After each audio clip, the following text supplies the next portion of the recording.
नमस्कार प्रिय मित्रों, मैं हूं आपका साथी ओम सिंह चौधरी और आप देख रहे हैं अनमोल टीचर। आज की वीडियो में रीट 2024 के सामाजिक अध्ययन के पेपर का हल करते हैं। ये हमारे पास प्रश्न पत्र की डी सीरीज है। इसमें 91वां प्रश्न था, जनगणना 2011 के अनुसार राजस्थान की पुरुष साक्षरता दर कितनी है? 79.2%। अगला प्रश्न है, चोल योगीन कलिंगट्टुप्राणी नामक जो ग्रंथ है वो किसने लिखा था? इसका आंसर होगा सी। अगला प्रश्न देखते हैं, 5E अनुदेशनात्मक प्रतिरूप का प्रवर्तन रोजर बाइबी द्वारा खालिस्तान के लिए किया गया था। इसका आंसर होगा रचनात्मकवाद। अगला प्रश्न देखते हैं, राष्ट्रीय पाठ्यचर्या की रूपरेखा NCF 2005 सामाजिक विज्ञान किस पर जोर दिया गया था? इसका आंसर होगा बी, ज्ञान को विद्यालय के बाहर के जीवन से जोड़ना। अगला प्रश्न देखते हैं, भूमध्य रेखा पर दो देशांतर रेखाओं के मध्य की दूरी कितनी होती है? तो इसकी दूरी होती है 111 किलोमीटर। अगला देखते हैं, राजस्थान में सीमेंट उद्योग के लिए अनुकूल परिस्थितियां पाई जाती हैं। इसमें कौन सा जिला आएगा? तो इसमें जिला आएगा चित्तौड़गढ़। अगला देखते हैं, ब्रिटिश शासन काल में बंगाल आर्मी की पौधशाला किस स्थान को कहा जाता था? तो इसमें पौधशाला कहा जाता था अवध को। पृथ्वी का घनत्व, तो इसमें आंसर आएगा 5.5। अगला प्रश्न देखते हैं, 99वां निम्नलिखित में से कौन सा केंद्रीय शैक्षणिक प्रौद्योगिकी संस्थान का कार्य नहीं है? इसके आंसर को लेकर अभी हम कंफर्म नहीं हैं। इससे अगला प्रश्न देखते हैं, घूंघट, गुगड़ी, खूंटी, बांद्रा, इमली और फतेहबुर्ज राजस्थान के किस दुर्ग से संबंधित हैं? तो इसका आंसर होगा तारागढ़, अजमेर। अगला प्रश्न देखते हैं, नर नारायण तपस्या और गजेंद्र मोक्ष का दृश्य गुप्तकालीन किस मंदिर में दर्शाया गया है? तो इसका आंसर होगा देवगढ़ के दशावतार मंदिर में। अगला प्रश्न देखते हैं, अरावली पर्वत की जो दिशा है वो किस ओर है? तो इसका आंसर होगा बी, दक्षिण पश्चिम से उत्तर पूर्व की ओर। अगला प्रश्न देखते हैं, गांधी इरविन जो समझौता है वो कब हुआ था? गांधी इरविन समझौता 1931 में हुआ था, तो ए इसका आंसर होगा। अगला प्रश्न देखते हैं, श्रावक प्रतिक्रमण चूर्णी नामक चित्रित ग्रंथ का संबंध किस चित्रकला शैली से है? तो इसका आंसर होगा मेवाड़ शैली से। अगला प्रश्न देखते हैं, भारतीय संविधान के किस अनुच्छेद के अंतर्गत राष्ट्रपति को सहायता एवं सलाह हेतु प्रधानमंत्री के नेतृत्व में मंत्रिपरिषद का प्रावधान है? तो इसका आंसर होगा 74(1) यानी कि बी। अगला प्रश्न देखते हैं, सिंधु घाटी सभ्यता के बारे में निम्नलिखित कथनों पर विचार कीजिए। तो ये जो 3 कथन दिए गए हैं इसके आंसर को लेकर भी अभी हम कंफर्म नहीं हैं। कुछ प्रश्न ऐसे हैं जिनके आंसर बोर्ड ही निर्धारित करेगा। अगला प्रश्न देखते हैं, शांत कटिबंध स्थित है, तो इसका आंसर होगा भूमध्य रेखा के उत्तर व दक्षिण में यानी कि ए। अगला प्रश्न देखते हैं, वेणेश्वर धाम स्थित है, तो वेणेश्वर धाम स्थित है माही सोम व जाखम के संगम पर। अगला प्रश्न देखते हैं, ये मिलान है तो इसमें कौन सा सम्मिलित नहीं है? ये हमको देखना है। तो इसमें सम्मिलित नहीं है अस्मक पिल्ल, ये इसमें सम्मिलित नहीं है यानी कि इसका आंसर होगा ए। अगला प्रश्न देखते हैं, प्रधानमंत्री कौशल विकास योजना कब प्रारंभ की गई थी? तो ये 2015 में प्रारंभ की गई थी। अगला प्रश्न देखते हैं, भक्ति आंदोलन के बारे में ये कुछ कथन दिए गए हैं, तो इसमें कौन सा सही होगा? तो इसमें आंसर होगा सी, 1 और 2 यानी कि ये जो दोनों कथन हैं ये भक्ति आंदोलन को लेकर सही हैं।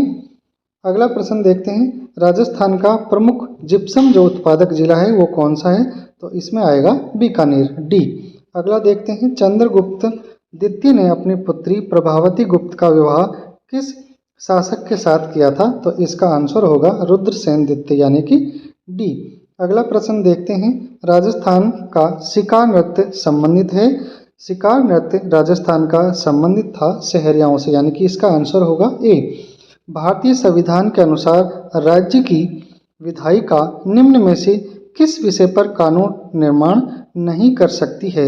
इसका आंसर होगा मुद्रा, बी। अगला जो 16वां प्रश्न है इसको लेकर अभी हम कंफर्म नहीं हैं। 17वां प्रश्न देखते हैं, सुलह कुल की नीति किस मुगल शासक ने लागू की थी? तो ये लागू की थी अकबर ने, यानी कि इसका आंसर होगा बी। भूताला का युद्ध किसके मध्य लड़ा गया था? इसका आंसर होगा बी, जैत्र सिंह और इल्तुतमिश के बीच। अगला देखते हैं, राउरकेला जो इस्पात संयंत्र है किस देश की सहायता से स्थापित किया गया है? इसका आंसर होगा जर्मनी। अगला देखते हैं, भारत विभाजन के बाद भारत की संविधान सभा में वास्तविक सदस्यों की संख्या कितनी रह गई थी? तो ये रह गई थी 299। इसका आंसर होगा बी। अगला प्रश्न देखते हैं, परख द्वारा फाउंडेशनल स्टेज के विकसित किए गए सामग्री प्रगति कार्ड में मापन एवं मूल्यांकन के कितने आयाम शामिल हैं? इनमें 3 आयाम शामिल हैं, यानी कि इसका आंसर होगा ए। अगला देखते हैं, राजस्थान की भाषा के लिए राजस्थानी शब्द का प्रयोग सर्वप्रथम किसने किया था? तो इसका जॉर्ज इब्राहिम ग्रियर्सन ने प्रयोग किया था। अगला देखते हैं, अलवर के जो पंडित हरिनारायण शर्मा हैं वो निम्न में से किस संघ की स्थापना उन्होंने नहीं की गई थी? तो इसका आंसर होगा आदिवासी संघ, यानी कि डी आंसर होगा। अगला देखते हैं, अनुच्छेद 137 के तहत उच्चतम न्यायालय के निर्णय की समीक्षा करने का अधिकार निम्न में से किसको है? तो जो उच्चतम न्यायालय की समीक्षा है वो खुद उच्चतम न्यायालय ही कर सकता है, इनकी इसका आंसर होगा सी। अगला प्रश्न देखते हैं, एकम सत विप्रा बहुधा वदंती सूक्ति किस वेद में सम्मिलित है? तो ये जो सूक्ति है वो ऋग्वेद से संबंधित है, तो इसका आंसर होगा ए। प्रशांत महासागर में कौन सी धारा स्थित है? इसका आंसर होगा अलास्का धारा। अगला प्रश्न है, 91वें संविधान संशोधन के बाद केंद्र में मंत्रिपरिषद के जो सदस्यों की संख्या है वो लोकसभा के सदस्यों की कुल कितने प्रतिशत होनी चाहिए? तो इसका आंसर होगा 15%। अगला प्रश्न देखते हैं, मावट है शीत ऋतु की जो वर्षा है उसको मावट कहते हैं, तो इसका आंसर होगा सी। अगला देखते हैं, निम्नलिखित में से कौन सा सिद्धांत जैन धर्म का नहीं है? तो ये जो पंचागुण व्रत सिद्धांत है ये जैन धर्म से संबंधित नहीं है।